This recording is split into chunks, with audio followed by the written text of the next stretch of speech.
Hello दोस्तों, माहिशी notes में आपका स्वागत है।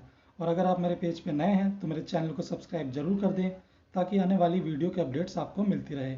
तो दोस्तों, आज का जो हमारा टॉपिक है वो एग्ज़ाम के पॉइंट ऑफ व्यू से बहुत ही इंपॉर्टेंट है, क्योंकि एग्ज़ाम में हर साल ज़्यादातर आता रहता है। तो हमारा जो टॉपिक का नाम है वो है 18वीं शताब्दी यानी अंधकार युग। मतलब इसे अंधकार युग कहा जा सकता है या नहीं, इसके लिए हम तीन चीज़ों को विशेषकर देखेंगे। पहला, मुगल साम्राज्य का पतन। दूसरा, क्षेत्रीय शक्तियों का उदय। तीसरा, ब्रिटिश नीतियों का विस्तार। तो चलिए दोस्तों, शुरू करते हैं। 18वीं शताब्दी में भारत में महत्वपूर्ण परिवर्तन हुए, जिसने सत्ता के ढांचे को पूरी तरह बदल दिया। इन परिवर्तनों में प्रमुख थे मुगल साम्राज्य की सत्ता का क्षेत्रीय शक्तियों में हस्तांतरण तथा राजनीतिक, सामाजिक, आर्थिक क्षेत्र में आए परिवर्तन। अंग्रेजी ईस्ट इंडिया कंपनी अपनी राजनीतिक महत्वाकांक्षा के लिए मौके की तलाश में थी। मुगल सत्ता के पतन ने इनकी यह महत्वाकांक्षा पूरी की।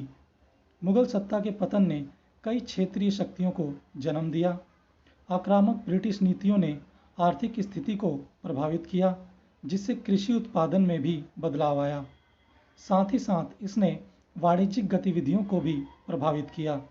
इस प्रकार 18वीं शताब्दी अंधकार युग था या नहीं, इसके लिए हमें इस समय काल के तीन प्रमुख बिंदुओं पर प्रकाश डालना होगा। प्रथम, मुगल साम्राज्य का पतन। दूसरा, क्षेत्रीय शक्तियों का उदय। तथा तीसरा, अंग्रेजी हुकूमत का विस्तार।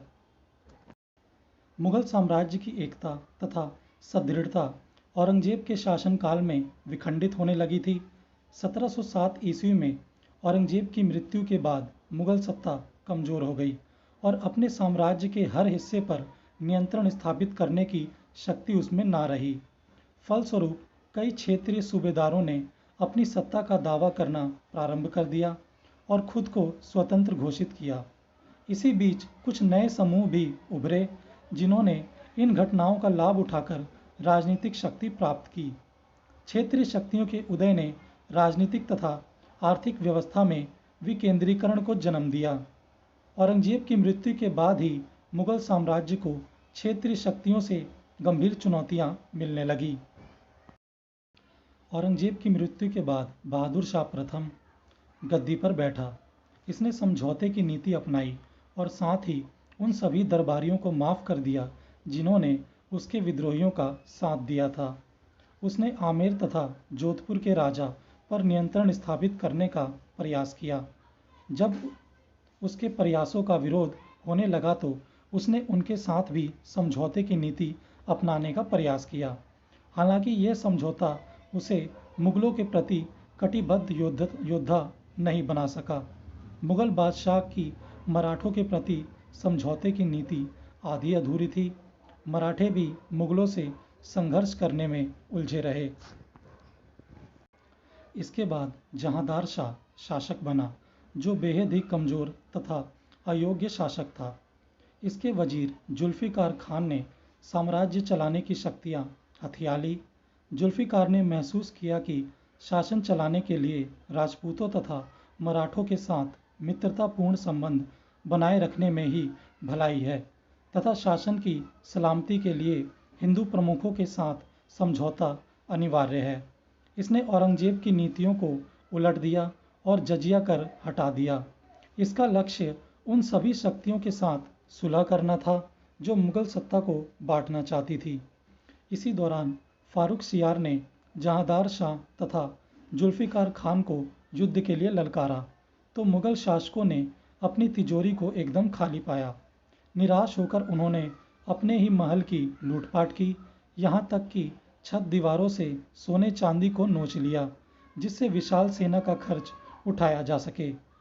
फारूक सियार ने विजय हासिल की तथा सैयद बंधुओं अब्दुल्ला खान तथा हुसैन अली खान को उच्च पद प्रदान किए। उन्होंने जुल्फिकार की नीतियों को आगे बढ़ाया। जजिया कर को हटा दिया गया। सैयद बंधुओं ने राजपूत मराठों तथा जाटों के साथ सुलह समझौते का प्रयत्न किया। हालांकि सम्राट एवं वजीर के बीच मतभेदों की वजह से यह नीति लागू नहीं हो पाई। फारूक सियार ने राजा जयसिंह को आक्रामक अभियान चलाने को कहा, किंतु वजीर ने राजा की जान का ही सौदा करने का समझौता कर लिया। फर्रुख शायर के कत्ल ने सैयद बंधुओं के खिलाफ विद्रोह की आग को जला दिया। निजाम उल मुल्क चिनकिलिच खान तथा उसके पिता के चचेरे भाई मोहम्मद अमीन खां के नेतृत्व में एक शक्तिशाली समूह का गठन हुआ तथा इन प्रभावशाली अमीरों ने सैयद बंधुओं को सत्ता से बाहर का रास्ता दिखाया। अमीरों के व्यक्तिगत स्वार्थ की छाया राजनीति तथा शासन की गतिविधियों पर पड़ना प्रारंभ हो गई थी। अमीरों के पास बहुत ज़्यादा शक्तियाँ आ चुकी थी। वे अपने स्वार्थ हेतु बादशाह के नाम का फरमान जारी करवाया करते।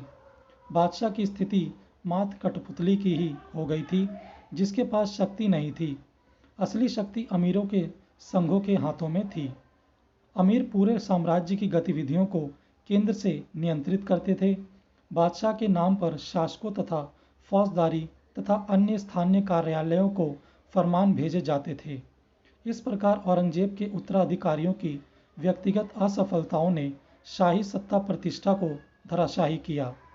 क्षेत्रीय राज्यों का उदय, मराठा शक्ति।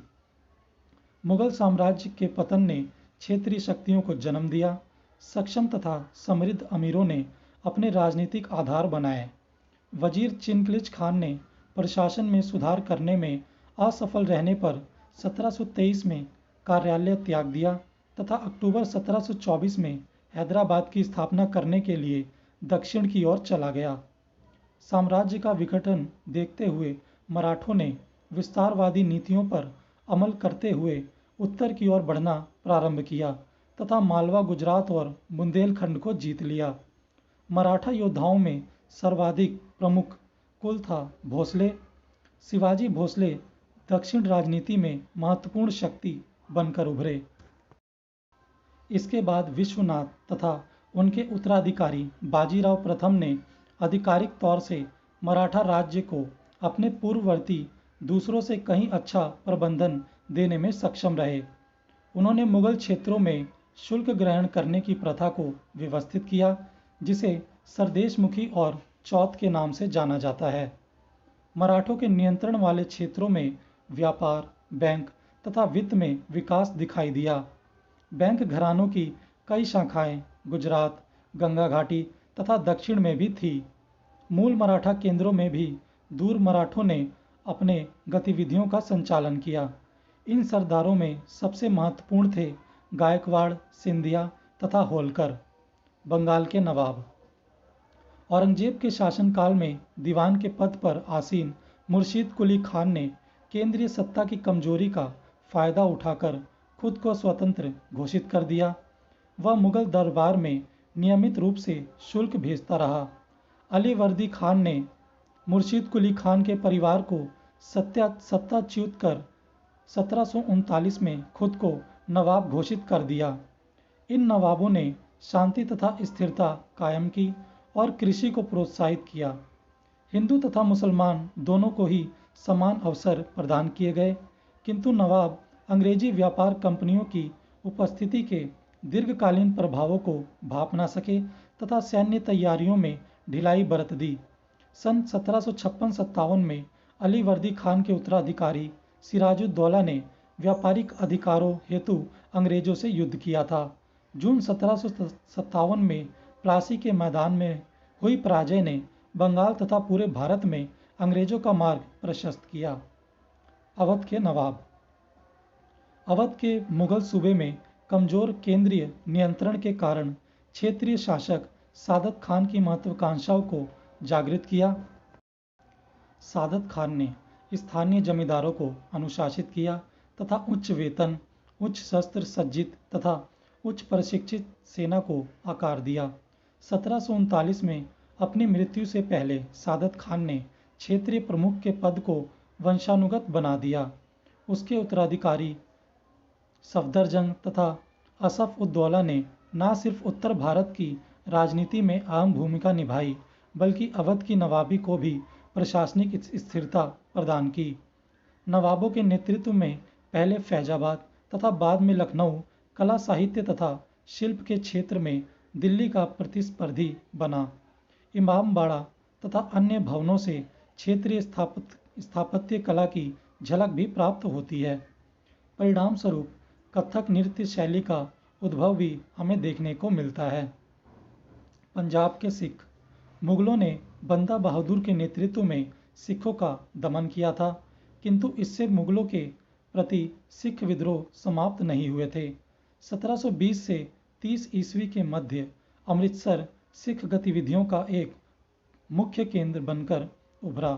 कुछ सिख शासकों ने स्वयं को राजनीतिक शक्ति के रूप में संगठित करना प्रारंभ कर दिया था, किंतु लाहौर सूबे के मुगल शासकों ने सिखों के इन मंसूबों पर पानी फेर दिया। 1745 के बाद एक सिख योद्धा शासक जस्सा सिंह अहूवालिया सत्ता में आए। उन्होंने बाद में कपूरथला राज्य की नींव डाली। आगे चलकर 1750 तथा 1760 में पंजाब में सिखों ने अब्दाली के अभियानों का विरोध किया। अंततः 1760 के मध्य तक लाहौर में सिखों की सत्ता की स्थापना हो गई, किंतु अहमद शाह के उत्तराधिकारी तैमूर शाह ने सिखों द्वारा जीते गए कुछ क्षेत्रों को पुनः जीत लिया। 1770 तक उन्होंने लगभग 60 सरदारों के साथ संधि कर ली थी। सिख प्रशासकों ने मुगल बादशाहों की प्रशासनिक व्यवस्था को जारी रखा तथा सरदारों के अधीनस्थों को जागीरें दी जाने लगी। जयपुर एवं अन्य राजपूताना राज्य। पूर्वी राजस्थान में जयपुर कछवाहा कुल द्वारा नियंत्रित राज्य था। 18वीं शताब्दी के आरंभ में शासक जयसिंह सवाई ने अपनी शक्ति के विस्तार के लिए कुछ कदम उठाए। यह थे अपने गृह क्षेत्र के आसपास के क्षेत्र में अपनी जागीरों की व्यवस्था करना तथा कृषि के माध्यम से भू राजस्व एकत्रित करना, जो कि धीरे धीरे स्थायी हो गया। सन 1743 में उनकी मृत्यु के पश्चात राजा जयसिंह क्षेत्र का एकमात्र सर्वशक्तिमान शासक बनकर उभरा। सन 1750 में भरतपुर के जाट शासक सूरजमल ने राजा जयसिंह की ही भांति मुगल राजस्व प्रशासन की पद्धति अपने क्षेत्र में लागू की। त्रवणकोर राज्य। मराठा शासक मार्तंड वर्मा ने त्रवणकोर राज्य के संचालन में 3 सैद्धांतिक पद्धतियों का उपयोग किया। राजा ने अपनी वैधता सुदृढ़ करने के लिए कुछ उपायों की शुरुआत की। यह थे 50,000 की शक्ति वाली सेना का गठन, नैयर अभिजात वर्ग की शक्ति को कम करना, जिस पर क्षेत्र सैन्य रूप से निर्भर था, तथा त्रावणकोर रेखा पर अपने राज्य की उत्तरी सीमा की किलेबंदी करना। इस शासक की एक नीति सीरियाई ईसाइयों को संरक्षण देने की भी थी, जो कि उस क्षेत्र की प्रभावी व्यापारिक शक्ति थी। मैसूर का उदय। मैसूर इस शताब्दी में एक महत्वपूर्ण राज्य बनकर उभरा। हालांकि मैसूर एक भूमि से जुड़ा राज्य था, इसलिए व्यापार पर भी निर्भर था, क्योंकि उसकी सैन्य आपूर्ति भारत के पूर्वी बंदरगाहों के तट से आती थी। चूंकि ये सभी बंदरगाह अंग्रेजी ईस्ट इंडिया कंपनी के अधीन थे, अतः मैसूर की संवेदनशीलता बढ़ती गई। 1760 में स्थिति में परिवर्तन के प्रयास किए गए। एक जुझारू योद्धा हैदर अली ने एक शक्तिशाली ताकत प्राप्त कर सत्ता हासिल की। पहले हैदर तथा उसके बाद उसके पुत्र टीपू सुल्तान ने 1782 के बाद मैसूर को संगठित कर तथा भारतीय प्रायद्वीप के दोनों तटों तक पहुंच वाला राज्य बनाया। 1770 तक मैसूर को ईस्ट इंडिया कंपनी के सैन्य विरोध का सामना करना पड़ा, जिन्होंने उसे चैन नहीं लेने दिया। यह अंग्रेज ही थे जिन्होंने मैसूर को उपजाऊ क्षेत्रों में नहीं पहुंचने दिया तथा भारत के पूर्वी बंदरगाह कोरोमंडल के मैदान से पहले रोक दिया। अंततः 1799 में अंग्रेजी सेना द्वारा टीपू का अंत हो गया। 18वीं शताब्दी भारत में अर्थव्यवस्था। यह काल भारत में अत्यधिक राजनीतिक खलबली का दौर था, जिसमें पहले तो राज्य का निर्माण होता था तथा अगले ही पल वह विघटित भी हो जाता था। व्यवस्था में अस्थिरता अपने चरम पर थी। सैन्य अभियानों से विस्थापन को बढ़ावा मिला। सिंचाई के जलाशयों का विध्वंस, पशुधन का जबरन समाप्तिहरण, जनता का बलात् निष्कासन, इन सब ने आर्थिक स्थिरता पर हानिकारक प्रभाव डाला तथा प्रगति की राह में अनगिनत रोड़े अटकाए। दिल्ली के नज़रिए से देखें तो निश्चित ही 18वीं शताब्दी एक अंधकार युग था। नादिर शाह, फिर अहमद शाह तथा रोहिल्ला 1761 से 71 तक दिल्ली पर नियंत्रण स्थापित करने वालों के आक्रमणों ने दिल्ली को एक निरंतर विध्वंस की ओर ढकेला। भारत के अन्य क्षेत्रों को शायद ही इस दौर से कभी गुजरना पड़ा हो। इस युग में राजनीतिक विकेंद्रीकरण होने के कारण आर्थिक परिवर्तन का दौर भी चला। हालांकि सभी क्षेत्रों में परिस्थितियां एक समान नहीं थी। कुछ क्षेत्रों में विस्तार देखा गया, जैसे बंगाल, जयपुर और हैदराबाद, जबकि कुछ में यह देर से आरंभ हुआ, जैसे त्रावणकोर, मैसूर और पंजाब। कुछ कमजोरियां तथा अंतर्विरोधों के बावजूद 18वीं शताब्दी ने कृषि के क्षेत्र में अच्छा प्रदर्शन किया, साथ ही व्यापार तथा शहरीकरण में भी फले फूले। तो वहीं दूसरी ओर उत्तर भारत, पंजाब के कुछ हिस्सों में अंतर्राज्यीय संघर्षों की वजह से कृषि में पतन की स्थिति आई। भूमि तथा श्रम के अनुभव तथा प्रबंधन ने कृषि तरीकों तथा तकनीकों की कमी को पूरा करने में कुछ हद तक सफलता पाई। यह भी उल्लेखनीय है कि 1702 से 4 के मध्य दक्षिण भारत में संकट के बादल के बावजूद 18वीं शताब्दी के प्रथम 7 दशकों में भारत भुखमरी जैसी आपदा से बचा रहा। सन 1770 के बंगाल का भयंकर अकाल, जिसमें लगभग आधी जनसंख्या को अपने प्राण गंवाने पड़े, औपनिवेशिक विजय के तुरंत बाद पड़ा था। इसके तुरंत बाद 1783 में उत्तर भारत ने अकाल की त्रासदी झेली। कुल मिलाकर एक अनुकूल भूमि श्रम अनुपात ने किसानों को गतिशील बनाया तथा भूमि के नियंत्रकों के साथ जातीय श्रम को समुचित शर्तों पर कार्य दिलाया। किंतु उत्तर भारत में राजस्व की बढ़ती मांग ने किसानों के पलायन को एक नियंत्रित प्रक्रिया बना दिया। एक तरफ कुछ गांवों के प्रधानों ने राजस्व कृषि को आनुवंशिक संपदा बना दिया, वहीं अन्य शक्तिशाली क्षेत्रीय शासकों ने अधिक से अधिक राजस्व इकट्ठा किया। 18वीं शताब्दी में जनसंख्या, उत्पादन, मूल्य तथा मजदूरी साधारण रूप से उन्नति पर थी। खंडित राजनीति ने अनाज, वस्त्र तथा पशुओं के समृद्ध अंतर्देशीय व्यापार के विकास को हानि नहीं पहुंचाई। बंगाल तथा मद्रास से प्राप्त सबूत इस ओर इशारा करते हैं कि शहरी श्रमिकों की हालत आरंभिक औपनिवेशिक काल में पूर्व औपनिवेशिक की तुलना में बहुत खराब थी, जबकि अंतर्देशीय व्यापार प्रगति पर था। वहीं यूरोपीय के बढ़ते प्रभाव के चलते अंतर्राष्ट्रीय व्यापार करने वाले भारतीयों तथा पोतवाहकों को नुकसान हो रहा था। 1720 में महान गुजराती बंदरगाह सूरत ने अपनी महत्ता को खो दी थी। 18वीं शताब्दी के अंत में पश्चिमी तथा दक्षिण पूर्व एशिया दोनों में ही भारतीय उत्पादों की भारी मांग उत्पन्न हुई, किंतु इस समय तक अंग्रेज व्यापारी तथा पोतवाहक अपना वर्चस्व कायम कर चुके थे।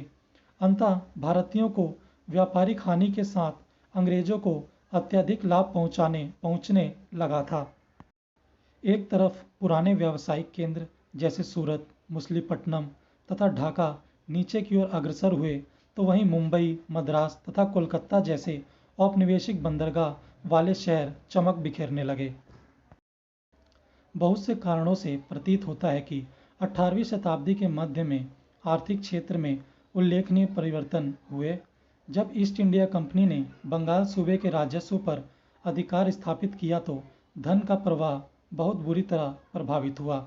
पहले बंगाल अपने निर्यात के बदले सोना तथा चांदी पाता था, किंतु यह तरीका ज़्यादा न चल सका। 18वीं शताब्दी के अंतिम हिस्से में किसान नकदी फसलों जैसे कि नील तथा अफीम की खेती करने को बाध्य हुए। इसने अन्न की फसल के उत्पादन पर बुरा प्रभाव डाला, किंतु 18वीं शताब्दी के उत्तरार्ध को 1750 से पूर्व के काल से भिन्न बनाने वाला एक और कारण है, वह है युद्ध का बदलता स्वरूप। 1750 के बाद की अवधि में युद्ध में नागरिक जनमाल क्षति तथा आर्थिक उत्पादन की क्षति पहले की तुलना में अधिक होने लगी थी, तथा इसी समय युद्ध में नई तकनीकों के उपयोग ने इसे और अधिक खर्चीला कार्य बना दिया था। व्यापक स्तर पर आग्नेय अस्त्रों का उपयोग, किराए के सैनिकों का उपयोग तथा स्थापित सेना का रखरखाव, इन सभी के बहुत हानिकारक प्रभाव हुए। सांस्कृतिक वातावरण। 18वीं शताब्दी में जैसे जैसे क्षेत्रीय राजदरबारों का महत्व बढ़ा, उन्होंने समृद्ध संस्कृति, चाहे वह संगीत, कला या साहित्य हो, को संरक्षण देने के प्रति अपनी रुचि जताई। यह हमें विभिन्न केंद्रों में अलग अलग शैली में प्राप्त होती है। सांस्कृतिक परंपराओं के संगम का सर्वाधिक उत्कृष्ट उदाहरण मराठा शासित तंजौर था, जहां तमिल, तेलुगु, संस्कृत तथा मराठी भाषा में साहित्य रचनाएं हुई। इसी प्रकार 18वीं शताब्दी में तंजौर में संगीत का विकास हुआ। प्रतीत होता है कि इस काल में संगीतज्ञों, लेखकों तथा कलाकारों की गतिशीलता भी प्रचलित थी। जब भी कोई नई राजनीतिक शक्ति उभरती थी, वह प्रतिभाओं को आकर्षित करती थी। इस समय स्थापत्य तथा चित्रकला में भी विकास दिखाई देता है। सांस्कृतिक माहौल प्रभाव तथा आदर का ही परिणाम था। मराठों ने अजमेर में शेख मोइनुद्दीन चिश्ती की दरगाह को संभाले रखा। वहीं तंजौर के राजा ने नागौर के शेख शाहुल हमीद की दरगाह को आर्थिक सहायता दी। मूल्यांकन। 18वीं शताब्दी की प्रकृति के बारे में इतिहासकारों में मतभेद है। मुगल साम्राज्य के पतन के दृष्टिकोण से इस युग को अंधकार युग करार दिया गया है। इस प्रकार मुगल राजनीतिक संकट को आर्थिक तथा सामाजिक विफलताओं के साथ देखा जाता है। भारतीय इतिहासकार औपनिवेशिक विजय को भारतीय इतिहास का प्रस्थान बिंदु मानते हैं, जो 18वीं शताब्दी के मध्य में प्रारंभ हुआ था। प्रारंभिक तौर पर इतिहासकार भारत की 18वीं शताब्दी को अंधकार युग बतलाते हैं, क्योंकि यह युग राजनीतिक कोलाहल तथा आर्थिक पतन, स्थिर व समृद्ध मुगलों तथा आधिपत्य शासकों के मध्य फंस गया था। इस दृष्टिकोण को नई पीढ़ी के भारतीय इतिहासकारों ने चुनौती दी, जिन्होंने मुगल शासकों तथा अंग्रेज राज्य की निरंतरता पर बल दिया तथा उन छोटे राज्यों पर चिंता जताई जो मुगल शक्ति के क्षीण होते ही उदय हो गए थे। अतः कहा जा सकता है कि मुगल साम्राज्य के पतन ने अस्थिरता के चरण को जन्म दिया, जिससे पहले तो क्षेत्रीय शक्तियों का उदय हुआ तथा बाद में इसने अंग्रेजी उपनिवेशवाद के लिए मार्ग प्रशस्त किया। तो दोस्तों, इसी के साथ हमारा ये टॉपिक भी समाप्त हुआ, और कमेंट करके ज़रूर बताएं कि आपको कैसा लगा, और वीडियो अच्छी लगे तो लाइक और कमेंट करना मत भूलिएगा। तो चलिए दोस्तों, मिलते हैं नेक्स्ट टॉपिक में, और इसे देखने के लिए आपका बहुत बहुत शुक्रिया।